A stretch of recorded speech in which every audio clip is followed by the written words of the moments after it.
And it's great to be back after, yes, nearly a year. When you mentioned Dharma, I just feel inspired to share with everybody that the Dharma community in Israel, the organization which I started many years ago, for 30 years has been running retreats. We have 45 retreats in the year now on total Dharma. Nobody needs to pay anything. And it's thousands of people come every year.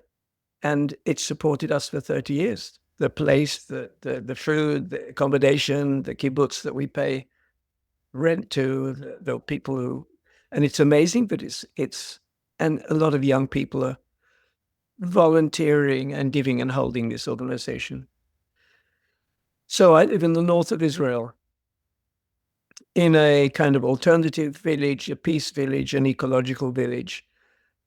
And for the last year, the bombs have been all over and rockets every day over us. And my own place of 20, 30 years, I've been working with Palestinians and Israelis on peace activities, trying to make dialogue, trying to create peace, trying to reduce the suffering as much as we can. And I have to say that the Dharma community in Israel has been very active in peace work. Many, many, many activities there, often at the front of demonstrations, trying to kind of end the suffering, the amazing suffering, terrible suffering going on, especially in Gaza right now. But we're okay, and I'm okay. And my wife and I are here. And I do want to share with you a little bit of our insights. But this evening with all of you is not about Gaza and the Middle East. It's about how to thrive in hard times, because hard times are not just in the Middle East. They're everywhere, and it's spreading everywhere. And the old certainties that we had are kind of breaking down. And there's more conflict in every part of the world. And so I really want to devote this evening to wise ways in which we can deal with a difficult period and difficult times and uncertainty. So I'm going to start with practice. And before that, just a small story. We have a small Dharma center here in the village in Khalil. And there was a woman there staying there for some weeks. And she said, I feel so inspired and such a big soul in me, a big spirit when I walk through the trees and I meditate and I sit under trees and I see the sunsets and the sunrise and I feel my presence in the world. And then the rockets come over and the planes come over and I feel so contracted and I feel small. And how do I work with the duality of a big spirit and then smallness that kind of descends on me, that I feel contracted by fear and uncertainty and limited? My spirit, my consciousness is limited. And then I can go back. So, how do I hold the two together? And I think this is a question for all of us in the Dharma. How do we hold that duality? And it's something I'm going to address later on. But first of all, I'd like to invite you all to have some guided practice. And I will a little bit pay attention to some of the themes I'm going to be bringing up in the talk and maybe in the question and answer. So let's take a breath. And firstly, just enter a space of kindness. Even before we kind of go into any formal practice, kindness to each other, kindness as a community, kindness to ourselves. Just kind of enter that space where we feel longing to each other, kind to each other, and kind to ourselves.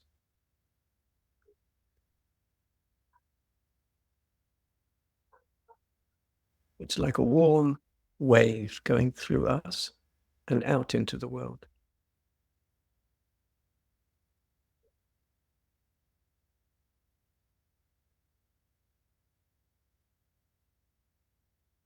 And with that,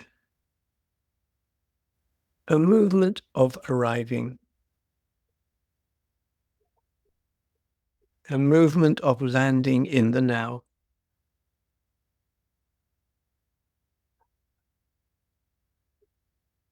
A small journey to drop into our genuine life experience right now.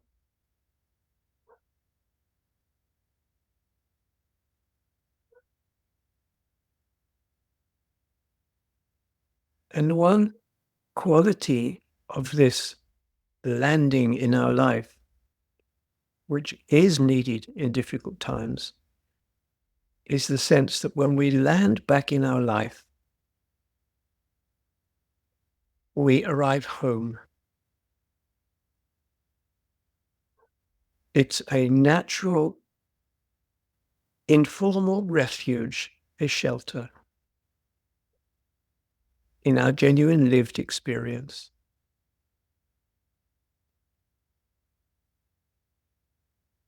And we can feel that right now as something pleasant, something helpful, and a sense of being okay because it's available at any time to arrive home back to where we are.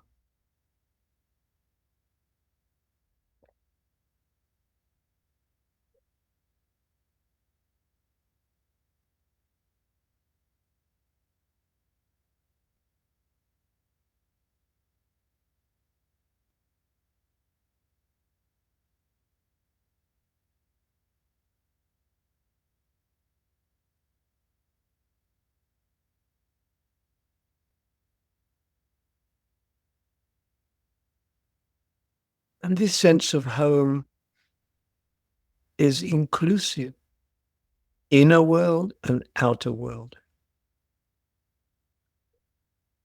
We can allow the sounds around us, the sense of sitting with space before and after and up and down, the contact with the earth under our feet, another reminder of home, and the inner world, the body, the aliveness that we feel, and get a sense of something a little bit more open, the inner and the outer together. This is my experience right now.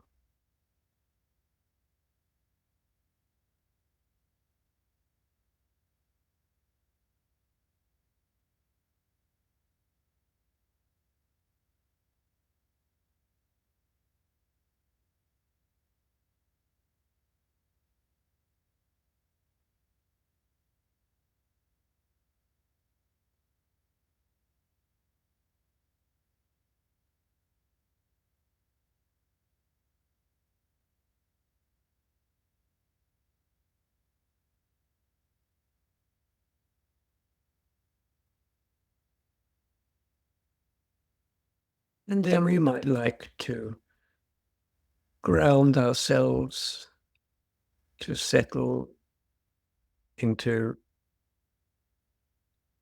an address for our attention, which is a little bit smaller, such as the breath,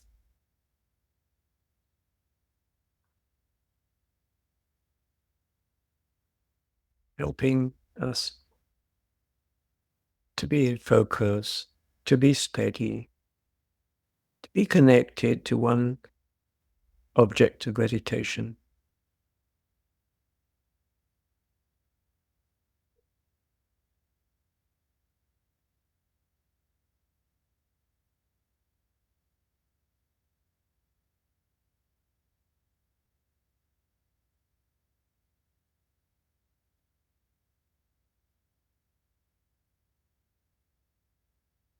And as we connect with our breathing,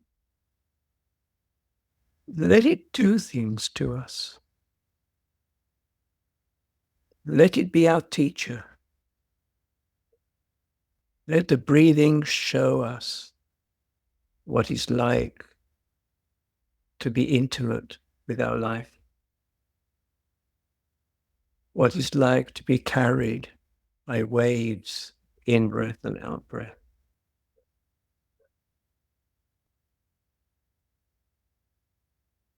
What it's like to meet something flowing that's just happening by itself.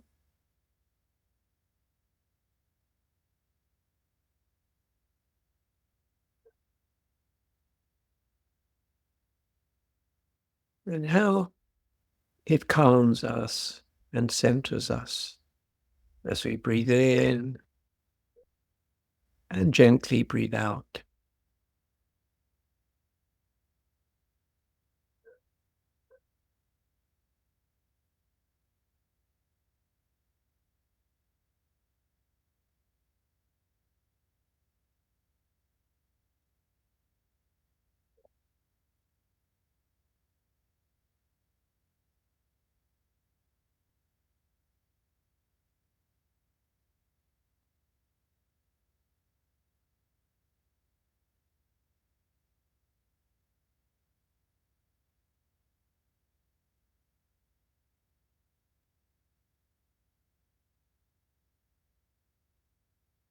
And I want to open the world of trust, which is one of the powers that we can learn through meditation, through awareness. So indeed, the breathing can show us trust. As it comes, as it goes, we feel connected, we feel at ease. And that's built on trust. We trust the breath to enliven all our body and our cells and our tissues.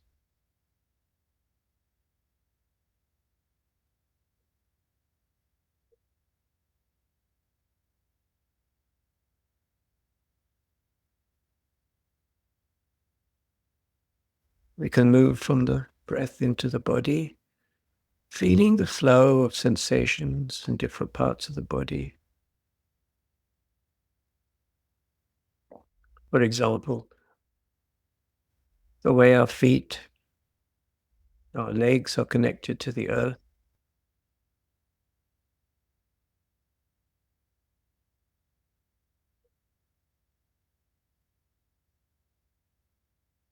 And when we feel that, when we experience that, let's enjoy surrender. Surrender to the pull of gravity, to the pull of the earth. Surrender to something so much bigger than we are.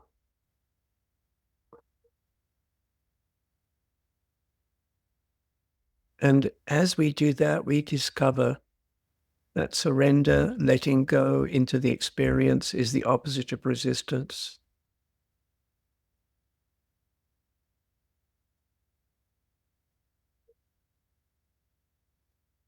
And surrender, too, is a form of trust.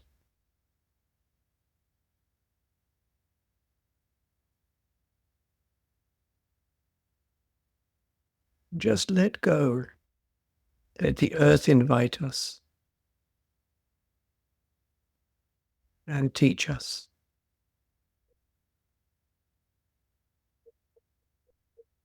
how to be held and supported.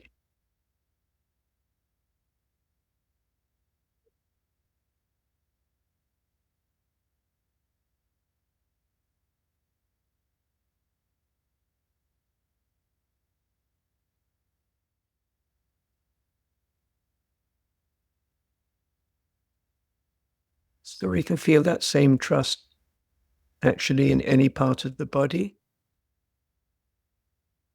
or we just get close, where we listen to what the body is telling us. What are our hands telling us about the sense of touch? What is our stomach telling us about rising and falling with the breathing?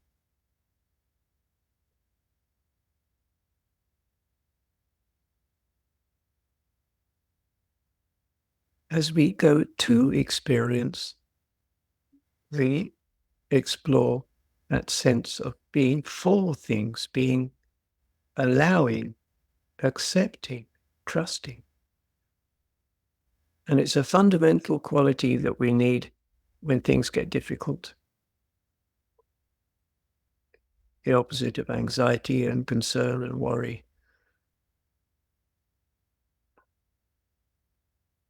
And we can explore it right now.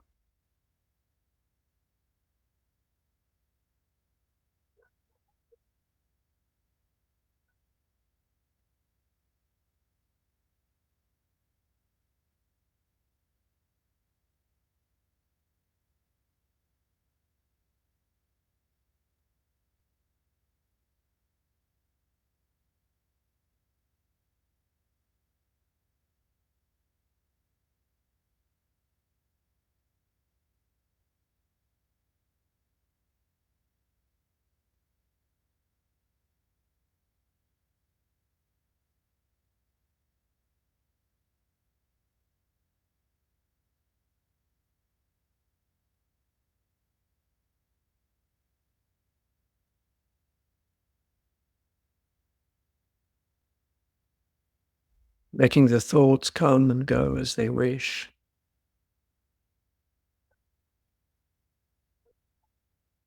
Allowing the thoughts to arrive and pass by themselves. In a way, the thoughts are singing their song. We don't have to struggle against thinking.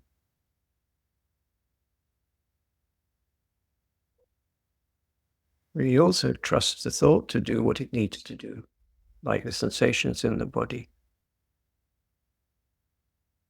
But then we can make the choice to go back to the body.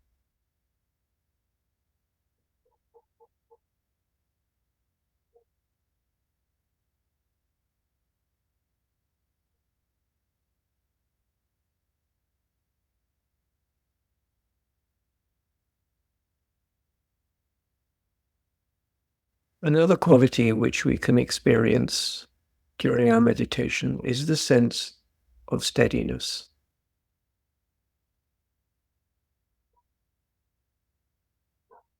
a sense of not being easily disturbable, swept away. And we do that by, again, being close to our experience and being, in a sense, able to hold pleasant and unpleasant experience equally.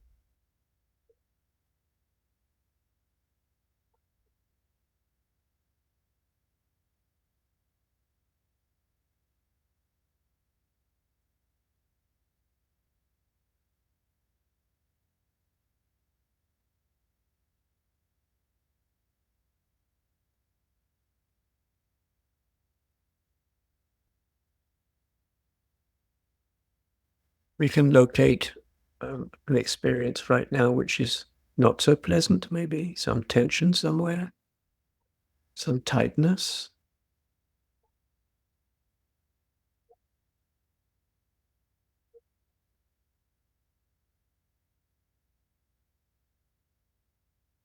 And feel that our awareness and our steadiness is able to hold that, to be bigger than that.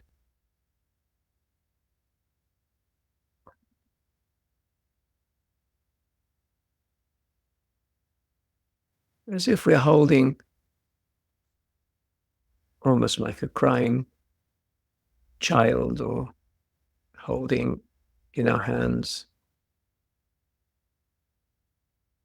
ourselves or somebody going through difficulty.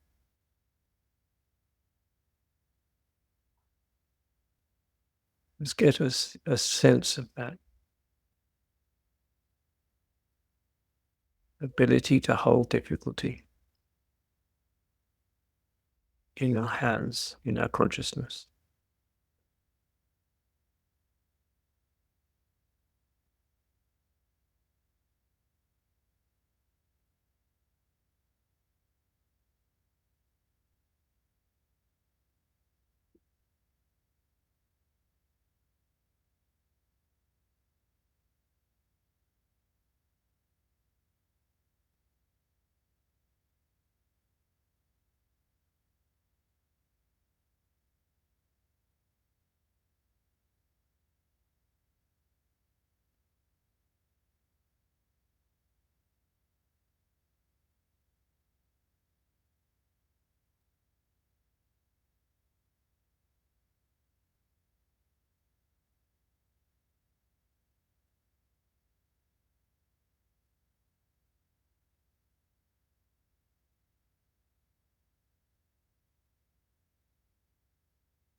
And it can be the same with mental activity.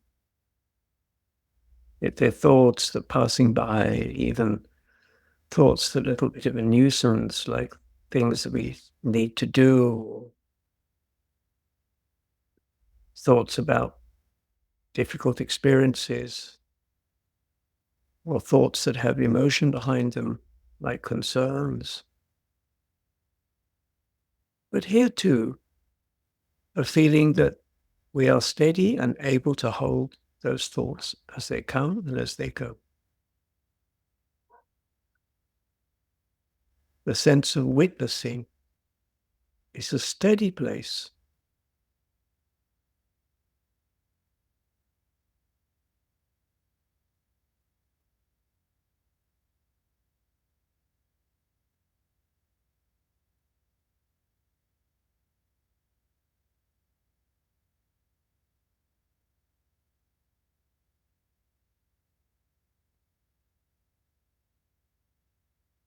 The mind is doing what it knows to do, just like the body is doing what it knows to do, and life is doing what it knows to do. And this gives us a sense of a bigger space, a bigger picture, and some steadiness in the middle of it all.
We can also check out if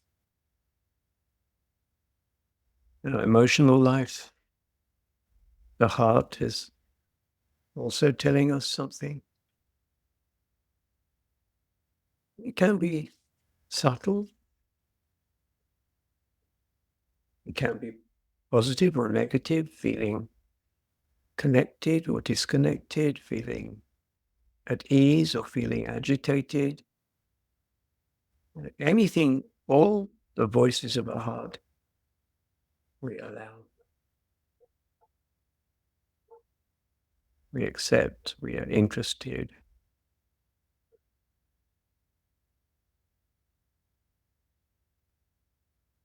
Give our heart some space to express itself, as if we're sitting next to the river and the feelings are like water, bubbling and moving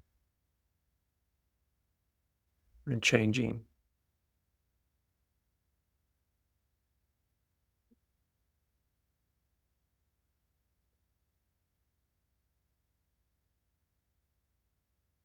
Maybe something you feel now, or maybe something that you felt earlier today, and there is the leftovers.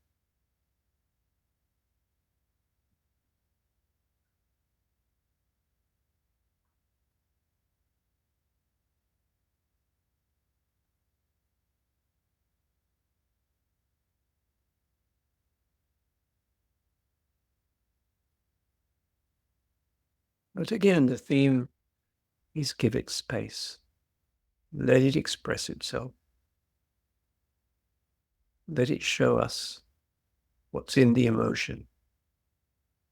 What are the layers?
And if we wish, we can come back to the breath and body, to simplicity.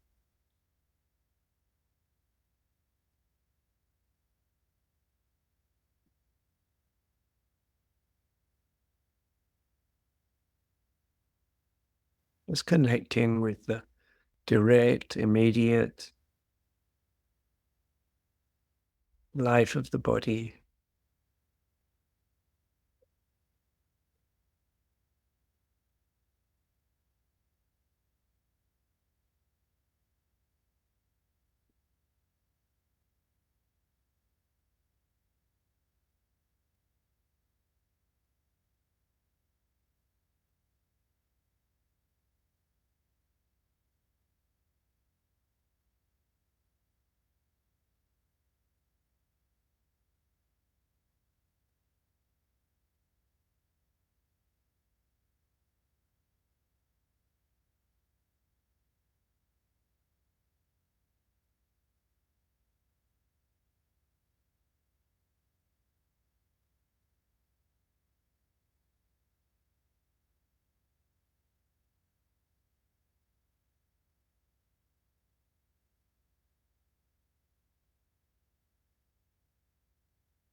Take a moment to appreciate the witness that is witnessing this bodily life right now.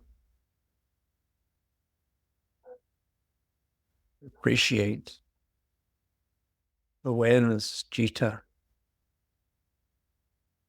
knowing, meeting, receiving, experience.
And we can take a deep breath and let it out, and slowly, slowly we can open our eyes.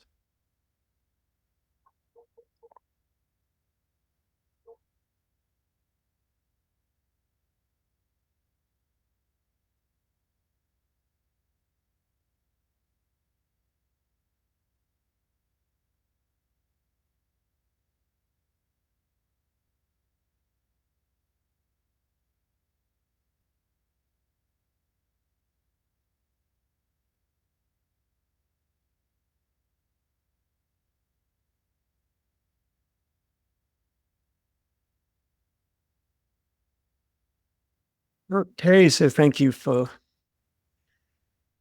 joining me on the meditative journey. And in the talk, I'd like to really talk about some of the tools that will help us, a toolbox in a sense, that will help us when we meet difficult times, and we're meeting them more and more. And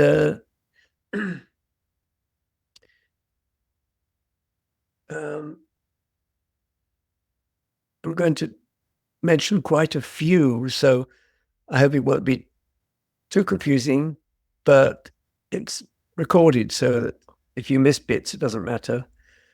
Um, but let me go through some of the tools that I've personally found helpful, and many people in the Dharma appreciate. Uh, so in when I talk about difficult times, hard times, I really mean when, in a way, there's so much stress, division, conflict out in the world, out in the street, out in the media, and then it gets into the family and it gets into our inner world as well. And we feel insecure, and things are not as we just feel the uncertainty and the insecurity of things. And that's what I mean by hard times. And it feels like that's the name of the game right now. So one of the first things to work with, and this is really something that people out here have experienced, I would say the dharma of first aid. What's first aid? What is some of the first reactions when we're triggered? When we feel anger, blame, we feel our own fear, we meet conflict, and we get triggered. So then, in a way, we need first aid. So the first aid, one of the kind of beautiful messages of the Dharma is that we are saved by small things. And the preciousness of small things in our life to bring us back and reconnect with life instead of all the issues, the stories, the constructions that we make. When we feel things are really a bit overwhelming, that's the time to go to the garden. That's the time to plant some seeds. That's the time to cook. That's the time to go out and help others. That's the time to feed others. That's the time to hug others, to go and help people who are in even more difficulty. And we've done this a lot. At the beginning of the war here out in the Middle East, the whole Dharma community was just going out and helping people who were really struggling, bringing food, making sandwiches, making a safe space for people to come and talk and share. We had 3 sessions every day on Zoom for 3 months, run by the Dharma teachers, for anybody to come and feel there's a safe space to share. I call this first aid. So one aspect of first aid is really being aware of community. You don't have to suffer alone. There are always like-minded people around. So community and sharing and joining a safe space is, I also call that first aid. My wife and I, we have olive trees, and I'm for 30, 40 years, I've also been growing my food in the vegetable garden. And when the rockets go over, I'm in the vegetable garden. It's crazy, but it's such a support. And I plant the seeds and I give them my blessings and I have little seedlings. And we have a 30, 40 years our commitment to grow our food. And it's so supportive. The vegetable garden, the young, our grandchildren, or your children, or your friends' children. So they're all, I would say, in the Dharma language, kusala. Kusala is wholesomeness, is remembering the wholesomeness of life. That the life itself is still wholesome, even if we, as a human society, screw it up big time. But life is wholesome. There is wholesomeness in meeting the trees and listening to what they say to us, and meeting our body and listening to what it says to us. So that's that. I would say all that is first aid on one side. So part of the wisdom of in this time, and also first aid in a way, is to reduce the overload of information that we're picking up. We just simply, our sensitive human heart cannot cope with the amount and the overload. We cannot absorb so much concern and pain and stories and endless media.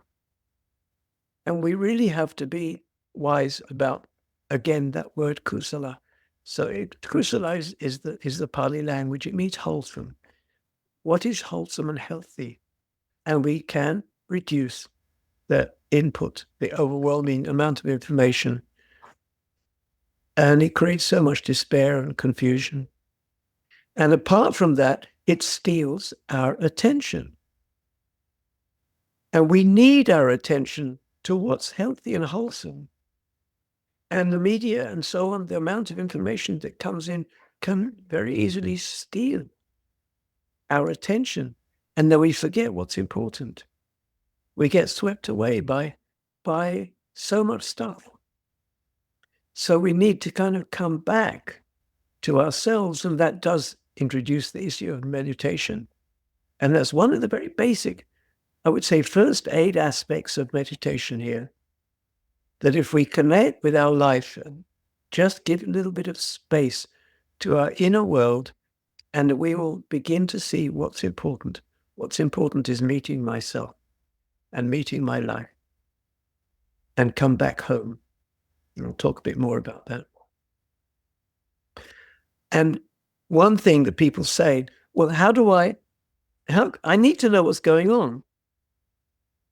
And I look at the BBC and The Guardian kind of religiously every day, even maybe twice a day. But I do not watch television. I just can't bear it. But we don't need, we do need maybe to know what's going on. It's all right. But it's a question of the quantity. And we don't need to have not so much knowledge. We're often really feeling, I need to know what's going on. It's a pressure. But I'm not sure that we need to have a view of things. We need to know everything. We need so much knowledge. We need knowing, not knowledge. I remember I saw a skit on television some time back. A guy wanted to jump out of the second floor window. And his friend came in and said, "No, what are you doing? What are you doing? Why you want to jump out of a window? Why you want to commit suicide?" He said, "I can't bear that I have no view about anything. I don't know what my views are. And it's so unbearable. Everyone's got a view, and I don't have any view of things." So his friend said, oh, never mind, never mind. I've got more than one view. You can have one of mine. And his friend said, well, okay, but I don't want secondhand views. I want, I want my own. It just stay with me, this skit. But we don't need so much knowledge, and we don't need to have to be, it's like nervously up to date about everything. We do maybe need to know basically what's going on, but just know the limit. So I want to move into meditation now as kind of more of a long-term states of mind that we build up. And it's really important to see meditation as a lot more than just calming the system. Calming the system is really, really helpful. It's an important power that we have available. Moving the sympathetic nervous system to the parasympathetic. But we need to see meditation as empowering us. And meditation, mindfulness, and other forms of meditation give us powers and capacities. And we sometimes forget that. Meditation is something that changes our basic state of mind. And sometimes in retreats, people say, well, okay, I've done the retreat, but I have to go out back into ordinary life, and it's just back into the disaster again. And will everything get lost? And the answer is no. Certainly the concentration and the calmness of the retreat will get lost. But the way we look at life, with which eyes we look at reality, that changes through our practice. So there is possibilities of real shifts coming and empowerment. I wrote a book about this called The Five Powers. And one of the first power, it's a Buddhist teaching called Bala, 5 powers. And the first one is trust. Trust and faith. Even trust, faith, and confidence. And it's really a movement instead of anxiety, concern, worry, helplessness, or shutting down, or getting drowned in Netflix, or running away, or denial. It's instead of all of those. It's close to acceptance, but it's not quite acceptance. Because acceptance can be a little bit too much. Like, do we need to accept injustice? Do we need to accept? So I think trust is a better word than acceptance, but it's very close, because trust is basically our ability to see things as they are, to meet things as they are, to see difficulty at eye level. not to trust that it's going to be better, because we don't know. Karma doesn't do what we want. It's trust that things are as they are, and I am ready for them. And that is a trust. It's this is what's happening now. I want to meet it as it is.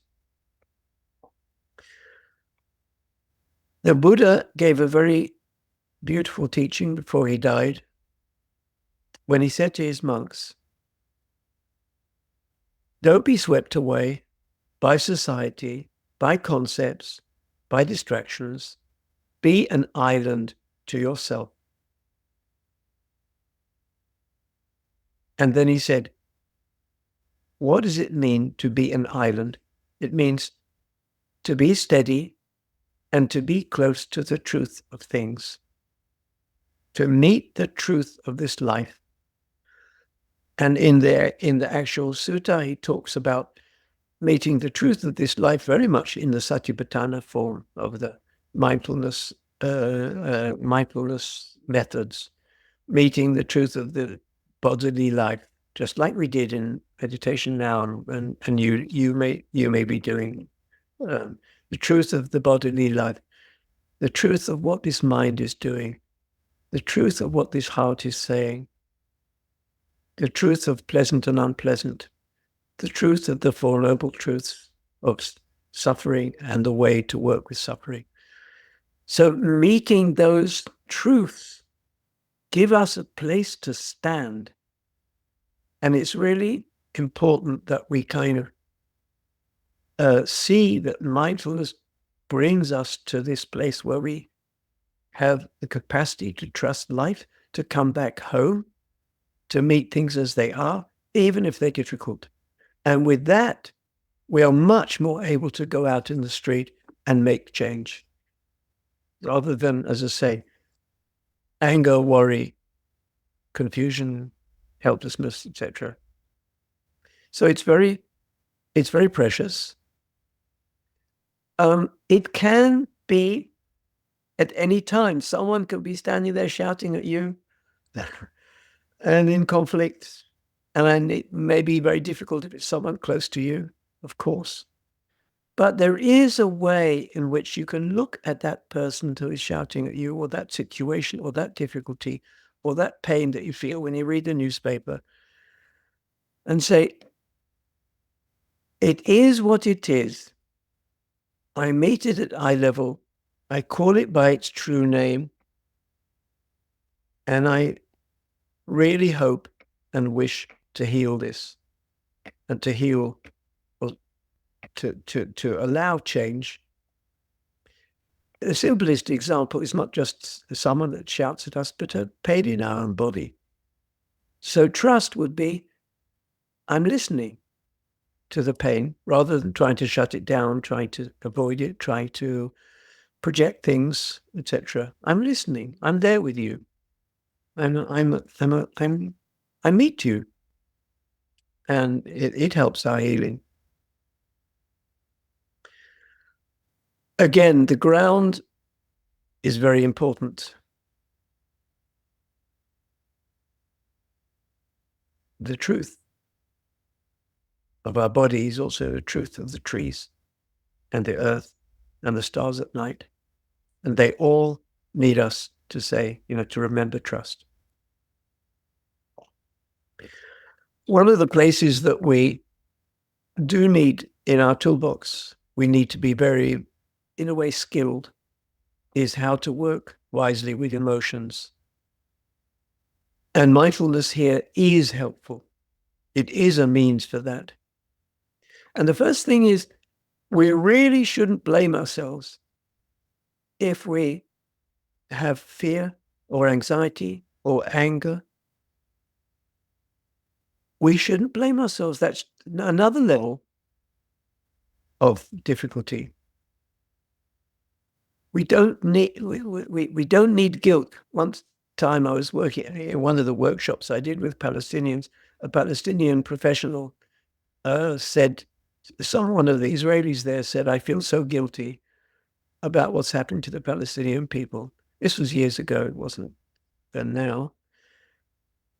And the Palestinians said, look, if you want to help us, first thing is get rid of your guilt, because guilt doesn't help us. We need free people to come and help us, not people who feel guilty. That just paralyzes. So we don't need to blame ourselves if we feel these emotions are nature working through us. It's okay. We see them, but we need to give them space. We need to see that they're made of many layers. We need to allow the emotions to tell us things. We need to see that, in a way, every emotion underneath is made of love, is made of pure love.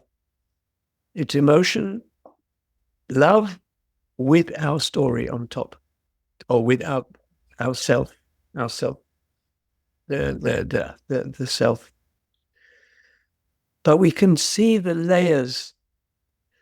And why it's really, really important to do this work, it's a primary work we need in our practice, is that very, very easily and automatically we build story out of our emotions.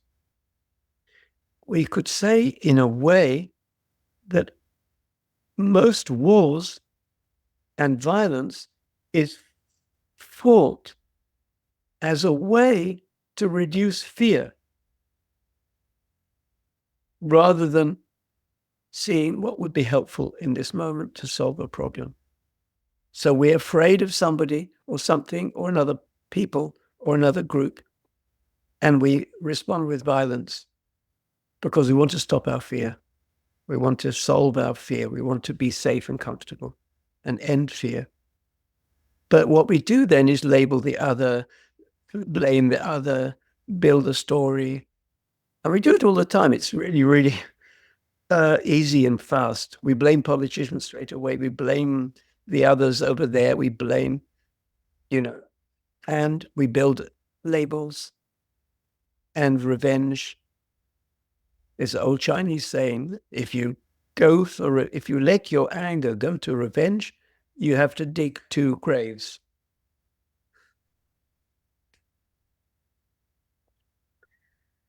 So what I'm saying is, be aware of when we build story out of our emotions, and instead of that, hold our emotions. They are okay. They are telling us things. They are our relationships with the world, even if it's anger and fear and so on. Hold them, allow them, but be very aware of when we use them for fabrication, story, labeling of other, etc., etc. And we can notice that, and sometimes simply renounce it. Renunciation is not a bad thing. They say, wait a minute, I don't need to go there. And it can be quite active. I don't need to go to that place of blame, for example. And we can say, renounce, like it's nikama in the Pali. So one and final and important aspect that I want to bring up. Many, many times people say, well, everything is so crazy. The conflict is everywhere. And how do I navigate through the conflict? What do I do? What can I think? I'm confused. I don't know where to go. I don't know what to do. I feel lost. And we can all easily feel that way. But the place to find ourselves is to remember. And it's good to know that the Pali word for mindfulness is sati, which means remembering. And what it means is remember our big self. We are all big people. We are big, beautiful beings. We have read 10,000 books. We have been to 10,000 meditation sessions. We have helped endless people. We've been talking and thinking and connecting with endless people in our life. All of that builds a big soul.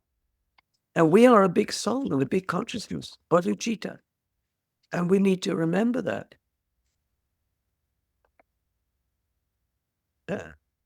My daughter, she's one of my teachers. I've had many. But the other day I was saying, after a year of the rockets and the bangs and the booms every day here, where I'm only 12 kilometers from the Lebanese border. So that's been a year of bangs and booms, which are so dominant in a way. And 2 or 3 weeks ago, I was feeling triggered by it. After a year, you're very steady, but I just felt, wow, I can't deal with this. Is too much. And then she came by and she said, don't forget, every boom, look at it like the stick of a Zen master. It's a wake-up call. So there's my Buddha daughter. But in actually, yes, we are Buddhas. We are humans. We have a Buddha nature and a human nature. They are in dialogue. Our Buddha nature and our human nature are in dialogue with each other. And anything that can wake us up, even the sense of violence, which shows us the pain of life, the samsara,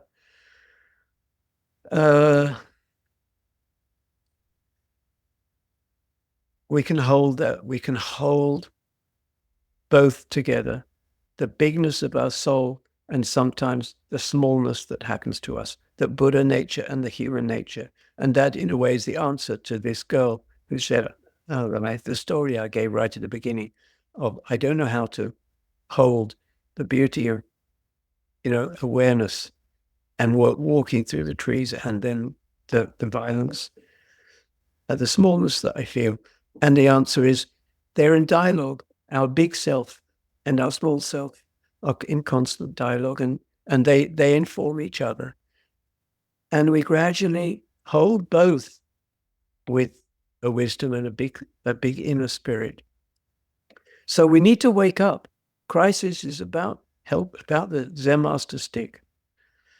And one or two places that I think are really, in a way, the big picture that the Dharma can offer can actually, down to earth, help us. One aspect is just understanding that this is samsara. And it's been like that from beginningless time. And the Buddha, in his time, met endless conflict. And he couldn't solve them all. And all his people were wiped out by a neighboring king, and he couldn't stop it. And basically, samsara is not fixable. We can't fix samsara. We're not God. We can't fix samsara, but we can see that it's bigger than us. And kind of let go into the mystery of it all. Let go and surrender into the sense that it's bigger than us, that we choose refuge. We choose refuge in the Buddha, in the Dharma, in our spiritual life. We choose refuge in the big places in us. But we can't control what's going on. So I think partly in the Dharma, we need to kind of, again, a movement of surrender. Let the Dharma take us. Let the Dharma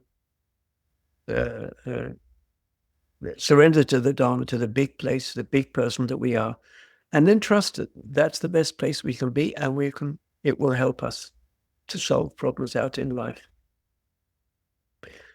And I can't go into these two things, but there's two basic, if you like, default places of our big spirit, which again and again and again we can practice and develop. And one is the sense of equanimity, of not being knocked over by things, of being steady, of being able to stand in the middle of the mystery of life and the difficulty of life and stand there and not be knocked over. And the second, which is also close is compassion. And they're both part of the Brahma Viharas. They're both part of kindness. And from those places, we plant seeds. We plant seeds. So, final word is just a small, from a poem by a Palestinian poet about kindness. I just want to finish because it's such a beautiful poem, and I want to finish with kindness. I started this whole evening with kindness. I want to finish. And she writes, she's called Naomi Shea Ni Nai. Before you know kindness as the deepest thing inside, you must know sorrow as the other deepest thing. You must wake up with sorrow. You must speak to it till your voice catches the thread of all the sorrows and you see the size of the cloth. Then it is only kindness that makes sense anymore. Only kindness that raises its head from the crowd of the world to say, it is I you have been looking for. And then it goes with you everywhere, like a shadow or a friend. Thank you, Victoria, for putting the name of it exactly. Well, you're all welcome to look it up. Okay, thank you, everybody. And I'm happy to have questions, responses, anything goes.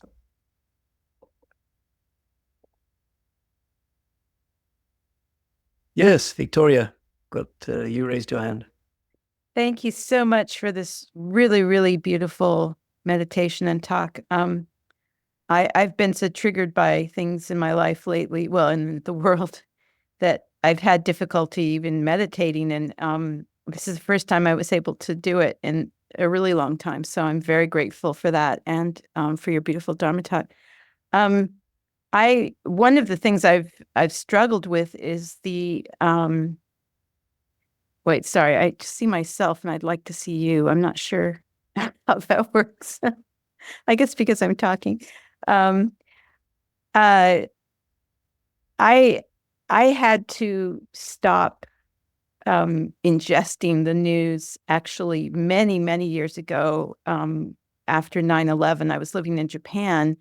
And so even there, if I'd been in New York or somewhere like that, I don't know what would have happened to me. But just the onslaught from all the people. I was at the university teaching and in Tokyo, and everybody, of course. I mean, it was a huge global event. But I had to retreat, and I'm a musician, and I realized that I couldn't handle it. And so in terms of planting seeds, I learned to play a new instrument because I just thought I need to take what I have before I fall apart completely and apply it to something wholesome and good that I can then share with other people. And I didn't master the instrument, but I did survive the trauma. And so I find after all these years, I'm still constantly beset by, well-meaning people who say, they criticize me and they attack me and they say, well, you can't afford to be ignorant. You have to know everything about everything. And right now, of course, in the United States with the election pending, it's just overwhelming. And even my Dharma friends are, so I just feel like I'm under attack. So I was particularly grateful for your validation of the need for the kusala and to plant seeds, because I feel like I'm living in a world of, where, well, you understand, I don't have to put it into more graphic words, but so I'm just, I guess what I'm asking you is how to withstand that constant imploding, criticism. And, if you care about justice, you have to rush out and be an activist. And I personally just don't have that capacity. I don't have the wherewithal to, be in, I'm amazed that you can plant seeds with the bombs. I mean, it's just, Anyway. Well, yeah, that's fine. I understand it very well. Two things. Firstly, I do want to address something you said at the beginning, which is that you find it hard to meditate in these times. And I do think that it's quite a lot of people who are under pressure, stress in the environment, in the community, in their social circles, find it very hard, find it there too agitated to meditate. And one of the places then to understand is that meditation should be a joy and an ease. That means it shouldn't be something that to be done, but we need to go back to basics and see it as if, like I'm English, okay, so I like a cup of tea. Sitting in our favorite armchair having a good cup of tea. Well, you deserve a good cup of tea. Start with that. And see meditation as being a gift to yourself of just connecting to yourself, connecting to your inner joy, and never mind what reactivity to the world around, but just see meditation as being natural, joyful. You can be short if you like, but something that you deserve, a sense of stopping the craziness of the world. And if you take that attitude, then you can build a practice from there, even if you start 5-10 minutes. So on the second point, yes, I think what we need to do is see the dukkha of being swept away. We need to see as dukkha very clearly, and we need to see the criticism of other people as dukkha as well. It's their dukkha being expressed. You don't need to take it on your shoulders. Other people's dukkha, you do not need to own it. It's their dukkha. And I have to say that my weeding in the garden is activism. I don't see it's different. The fact I'm going to the vegetable garden is activism. And I'll be going to the vegetable garden 1 minute, and I'll be doing a talk the next minute, and I'll be going to a meeting the next minute. And all of that is activism in a way. You can't not be activist if you're in the dharma. It happens by itself. So you say, look, I am doing what I do, and I'm doing it in the way I know. And if you got some other idea, please, you go and do it. That you just have to trust that you can't not be activist if you're in the Dharma. The Dharma itself is a sort of meditation is already a kind of activism because it's changing the mindset to something that's beneficial, and that's fundamental activism. So I think you can stand your ground there. I love. Thank you. I thank you. I'm going to take that with me. Thank you and bless you. Yeah, Leila. You're muted. Okay, I hope you understand me. Thank you very much. I really needed that tonight. I really needed this talk because I was overwhelmed this last month.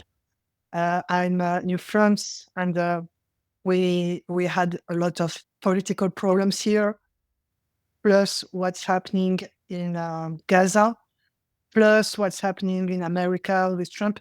I was really overwhelmed. And 10 days ago, I said, okay, stop. You can't, get involved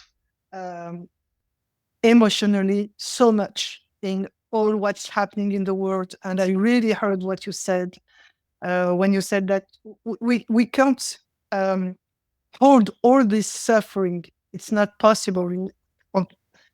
It's too much suffering. And I really felt that 10 days ago. So thank you very much for what you said. And you see, I'm sorry to say, I hope I won't hurt you. But when I saw from Israel, my first reaction was a defiance reaction. And I said, it helped me at this point. It's incredible that now, if I see someone who is in the Dharma from Israel, I can have this reaction to say, okay, what's the matter? Do you understand what I mean? So I really needed that because it's certainly. My question is, you said how to work wisely with emotions. And I've been working on my emotions for years and years and years through dharma, through psychology, through many things. And still, I'm still struggling a lot with my emotions. And I was wondering if you have a magic skill to help me with that, because, well, it can be overwhelming sometimes. Yeah. It can be. Maybe I don't know that there's anything I can. If you've been working years with your emotions, there's probably nothing that I can add that you don't know. But I think you can. We need to see our emotions as a kind of a music, an inner music. Our heart is singing its song. Our heart is reacting to the world. The emotions are about relationship to the world. And so we are actually meeting the world and expressing in this meeting the song, the tune, the relationship with the world. And we can look on it as a kind of a natural voice in us, and then begin to get interested in it. What is it really saying? And be very quiet and very witnessing, or give it space, allow it. And what's it saying? I want to see you. I want to hear you. Yeah. And no blame, no sense that there's a problem with emotion. And give it space and see how emotion is a flow, natural, and even a power that we have. It's a power of relationship. It's connecting us with the world. It's telling us about the world, and it's not entirely in our hands. Anger will come because of the world. We can't say, I want to be angry now. It comes from the world. We are in relationship to the world. So you see it as a natural response to the world. And then we just open it and we give it space and we listen to its music. And then be clear about if we're projecting from it, like I said before in my talk. Thank you. Thank you very much. Yeah, Reinhold. Yeah, first of all, thank you very, very much for your very moving talk, and which gave me a lot to think. And I've got a question about one thing. In the last 10 years, I've gone through quite a lot of, say, private challenges, mental illness of my parents, separation, divorce, things like that. And I found I could use different tools from meditation and psychology as long as there was something like the perspective that there was something after that challenge. And I'm losing that perspective because in the way the world develops, I am very close to getting the idea that it's all good and well using all these tools, but there's not going to be a beyond, because if we solve one conflict, there will be another, there will be the climate crisis, there will be different on national, international levels. And I wonder if you think there is a need for a perspective after the challenge, or if it is possible to develop the trust you've been speaking about, even if you give up the perspective that it might get substantially better. Yeah. So again, I want to just have another quote from my teacher, my daughter, who said, one day I met her and she was really, really happy. And I know she's been very concerned about climate change. And I said, does climate change doesn't worry you anymore? She said, no, because I know that life is wiser than we are. And life will survive in the end anyway. And life knows what it's doing. And so what I want to say to you, two things. One is, even the kind of practices I'm talking about, they bring us to a life perspective. So the Buddha was saying, have a perspective, point of view of life, rather than a point of view of me and my problems. And the body is telling you that. And like I said, the trees are telling you that. And so a life point of view, keep choosing that point of view, including, as I say, growing your vegetables or whatever, going for a walk in the nature, whatever it means, a life point of view, that's a place of rest from the human-generated problems. But the other thing I want to say is in the classic teaching of the Buddha of the Four Noble Truths, because the suffering comes from getting stuck with the story and with the suffering. And you've been through a lot in your life, and you know, I think we're all listening to you and you realize how many personal tragedies you've been through. But when we pass through a tragedy and we allow that attachment to quieten down, the third noble truth, the truth of liberation, is in a way the space that opens up when something is finished. When we're not attached to something, when we let something go, we should pay attention to the space that opens up then. And that's often boring. We want liberation, but actually what we have is simplicity, is a sense of a certain space that wasn't there before when we were stuck with that issue. So what I'm saying is, look for those places, small places of no problem, of relief from problem, of just simplicity, of just walking by the sea, of just, or in the forest, of just no, or even in meditation, the ending of a thought before another thought comes. Just small spaces. There are the hint of our liberation.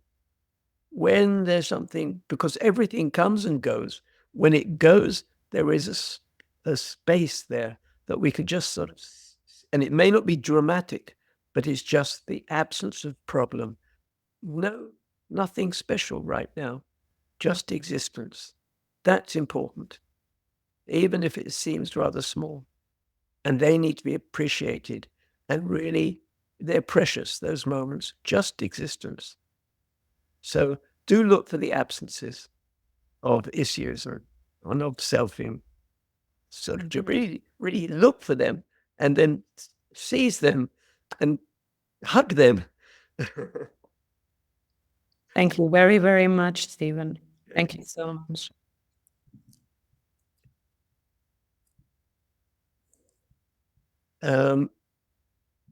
Georgie, do you read any questions in the chat that you want to raise?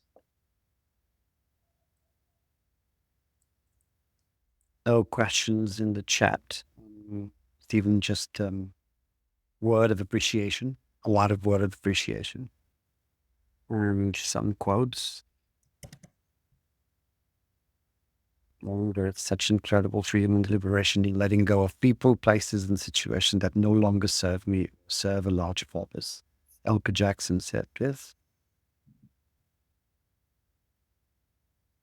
And Victoria just shared Thich Nhat Hanh's think of the non-toothache. Perfect. Exactly. Yeah. He's got such amazing language, Thich Nhat Hanh. Totally. Toothache can be a very good example when it stops looking like just 1 second is. Yes. Okay, so it's just take a moment, as I say, before we close, just of kindness. Just feel all of us held together. We held each other with kindness.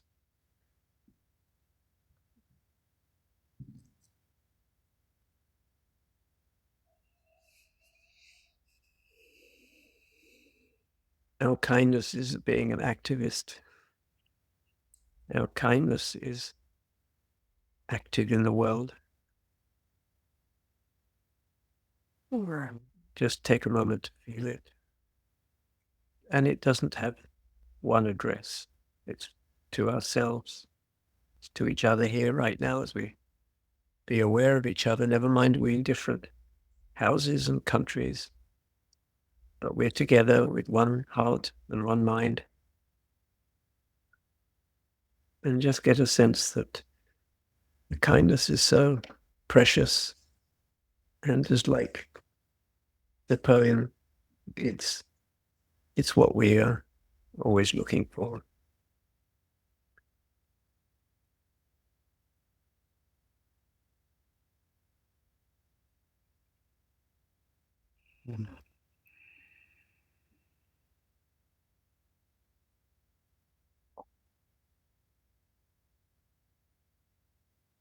Okay, so thank you, everybody.